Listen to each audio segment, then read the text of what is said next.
Today, I wanted to talk to you about the easiest, simplest way for you to grow your network, grow your connections, grow your business, grow your audience, grow your fans, grow your charitable events, your charitable work, whatever it is that you're trying to do more of and get more people engaged in. You ready? Everybody with me? Yeah, it's email. I know. You're like, I thought it was going to be something new. No, it's email. It's practically free. It still has an incredible return on investment. Every person on your mailing list, you could expect to make $100 a year. If you have 1,000 people on your mailing list, you could be making $100,000 or getting $100,000 donated to your cause or having 100,000 readers or I don't know, whatever it is you're looking for. So I'm going to be talking on Saturday about how I built a mid-six-figure business knowing nothing about business with poetry via email. Very early into my career, it was 2009. I didn't know anything about anything. I wrote a poem called A Prayer for the Capable. So you know how it is when you just get an idea, like boom, complete. You don't even feel like you're writing it. You just feel like you're transcribing it. That's what it was like. It starts out, and as you stand there with a high fiber bar in your bag and extra pens on time and perfectly clad for the event, let us now praise you, the capable. And it goes on to talk about, you who always returns the shopping cart. I don't know. I had like maybe 200 or 300 people on my list at that point. And I sent it to them. And I swear everybody on my list wrote me back. Like, oh my gosh, thank you so much. This is what I needed right now. How did you know?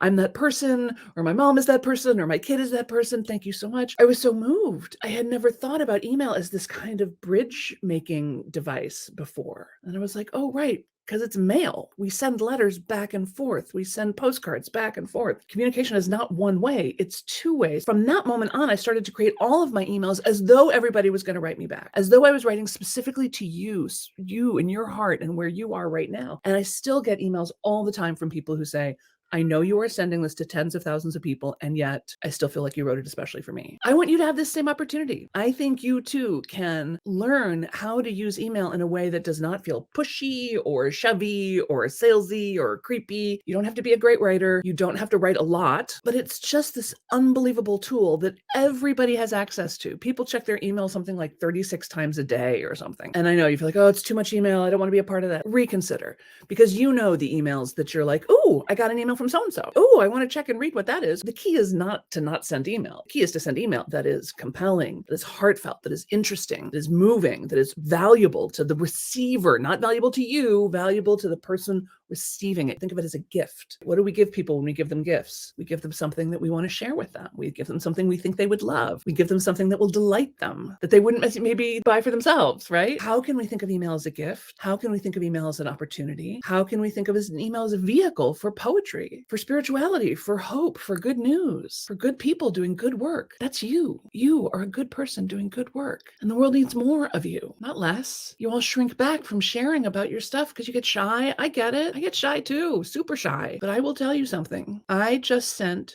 Jack Canfield an email. This is a little embarrassing. And the subject line said, because you're famous, silly.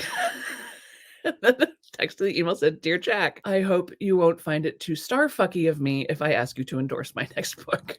Then it goes on to explain why he might be interested in doing that. Now, I know Jack a little bit, so this wasn't completely out of the blue, and I hope it will make him laugh. He's got a good sense of humor, so I'm hoping I'll crack him up a little bit. I was amazed at what happened for me just energetically in my body when I moved from like, oh, I don't want to bother him. What if he says no? I don't know. Maybe I should ask somebody else. And I was like, Samantha, he's Jack Canfield. He gets requests all the time. If he wants to say no, he's going to say no. No big deal. Be brave on behalf of your book. Be brave on behalf of the people who go, oh, really? Jack Canfield? Okay, I'll read it. Be brave on behalf of your own future, right? Don't let temporary shyness prevent you from a glorious future. Don't let temporary shyness keep you from letting other people know about what you're doing in a way that's significant, in a way that matters. And it really doesn't matter what you're doing. I don't care if you're offering a free yoga class in your backyard or whatever you need in your life right now. Email is a great way to go about getting it. That's what we're going to be talking about on Saturday, is how I built a business with poetry.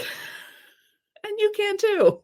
Or not with poetry, with whatever you're into, right? With whatever your thing is. You can send recipes, you can send aphorisms, you can send astrology readings, you can send little bits of songs and videos, you can send all kinds of things. The key is figuring out who do you want to send it to that's going to love it? How do you attract those people onto your list? And then how do you feed them a steady diet of great stuff? I got to tell you, most of the people on my list have been on my list since 2009. People get on my list and they stay forever because it's valuable for them. Whatever it is they're getting, most of them never buy anything anything. That's fine. I don't need people to buy things, but I love having this community and being a part of this community. That was my little 15-minute kaboom on what we're going to be doing on Saturday. So please register for Saturday. Get on the free list for Saturday. You'll get a reminder right away and the link to join. We're going to have some fun talking about the mysterious, the underrated, the lonesome, the forgotten. Poor email. It's just there working hard for us every day. And we're like, I hate email. Don't hate email. Love email. Love what it can do for you. Love the opportunity you have with it.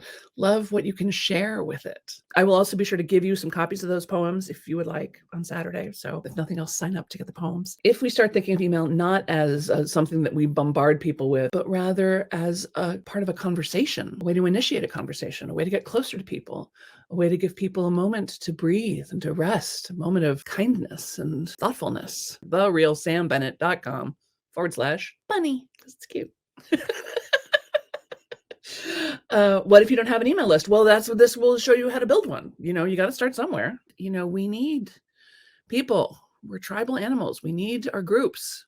And we're so far flung these days that email is a great way to stay in touch. I'll talk to you on Saturday about how to build an email list for sure. Oh, Lori says, say hi to Jack. I will. Say hi to Jack Hanfield for me. I love him. And he was my first introduction into a field that I ended up working in, tapes in my car and books. Yes. He's done his 22nd ayahuasca journey. He and his wife go to Costa Rica and do ayahuasca. It's awesome. Well, thank you for joining me for this little 15-minute nugget. I'm so glad you were here. Do sign up for Saturday. And again, if you can't be there live, that's fine. I'll send you the recording. It's no big deal. Yeah, I'm excited to tell you, there's a lot about email that people don't know or understand, and I want to clear it up. You'll be happy.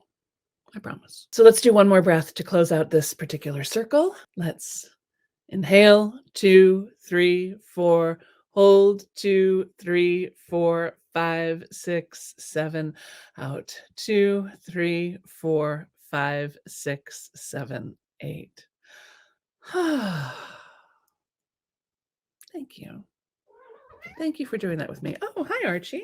Thanks for doing it with me and Archie. Let's say hi with your pretty face. All right, everybody. Great to see you. See you on Saturday, okay?